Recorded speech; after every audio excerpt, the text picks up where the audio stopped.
Right, so the Mbuna tank's been put on hold for the time being. I didn't get enough rocks for it.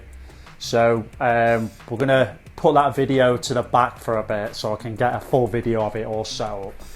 But today we're going to talk about the Livingstonii Cichlid.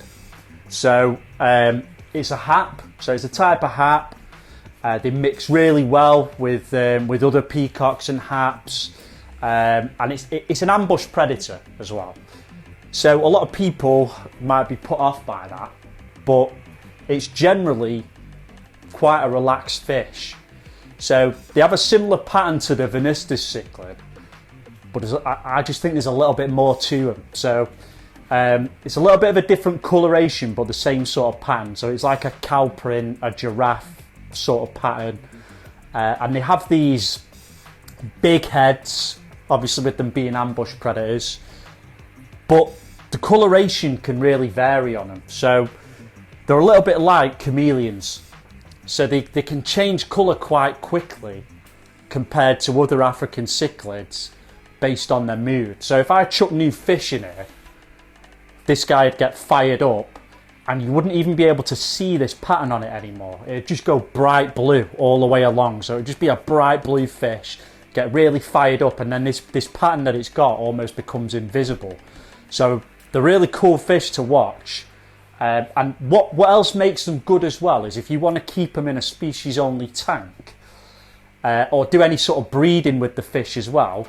One, they're really easy fish to breed, and two, unlike other African cichlids, it's one of the very few where the females still have a nice colour pattern on them. So they're not just like a boring grey or silver colour.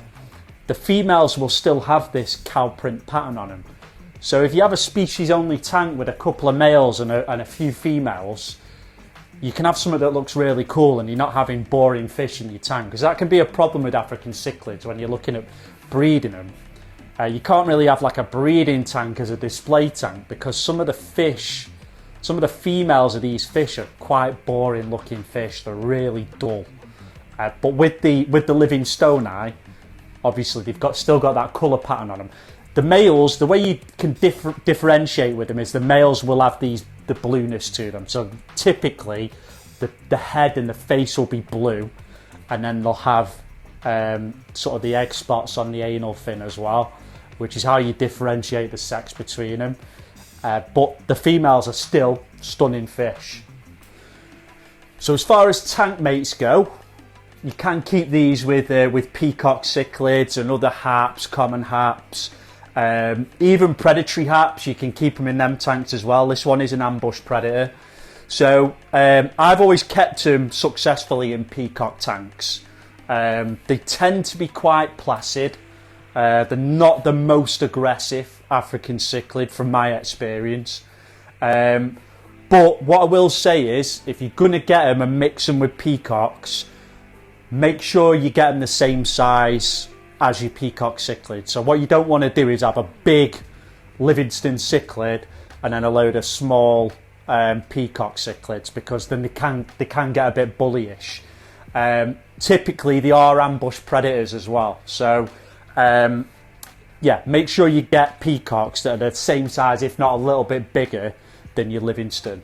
They will get bigger than your peacock cichlids, but it's the early stages, you know, where everything's growing and you don't want a big size difference with them. The pattern that they've got is to it's evolved that way to simulate a dead fish. So what they'll do in the wild, I've never seen them do this in a captive tank, but in the wild they'll lie on the sandbed and they'll pretend to be dead.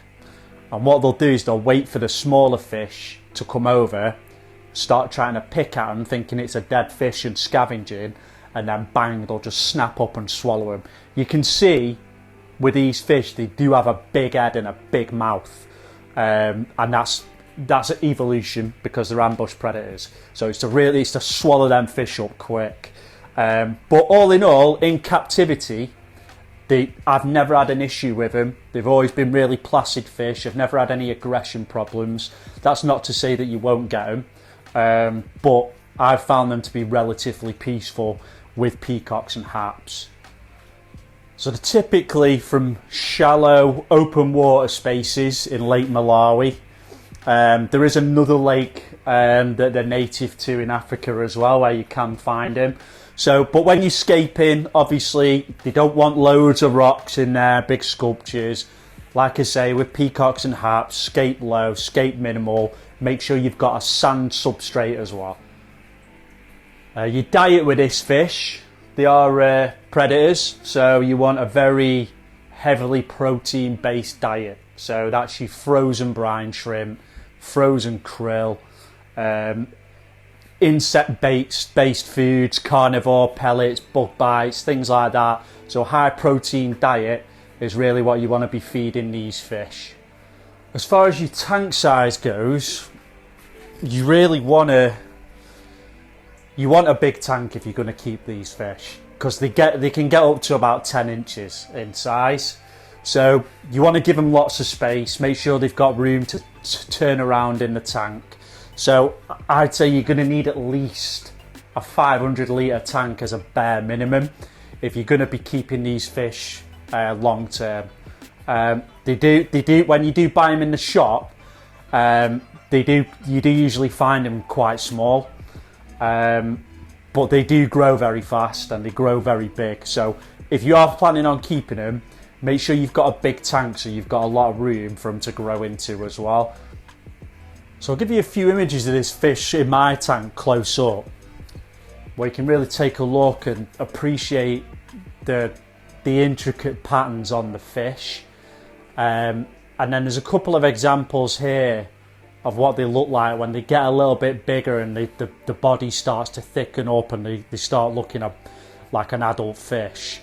But you can get a variety of different colours in them depending on how dominant they are. What I really do like with these, which is a really small detail, you have to look carefully on the fish to see it, but they've all got them, is they have this like little sparkly starry pattern on the eyes, which is a nice little feature because none of the other fish have it. So as far as looks go,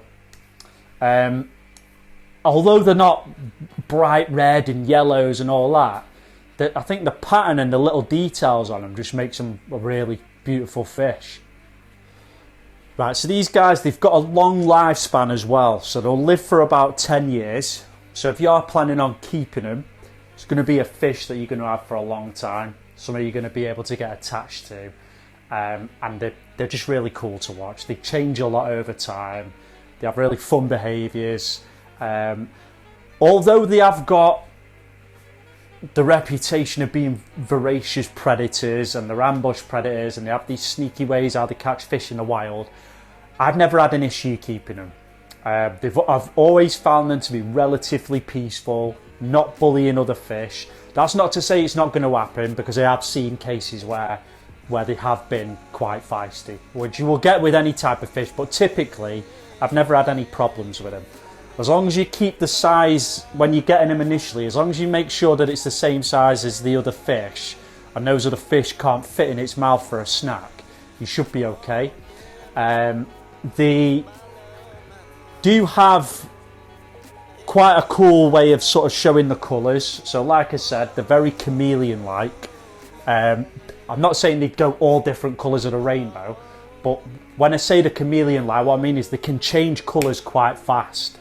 So that's what's really cool to watch with them. So they can go from literally this pattern colour to being a completely blue fish in 30 seconds, just depending on their mood. So that's what I really like about them. That's what makes them so fun, that you can get them different colour variations quite quick depending on the fish's mood.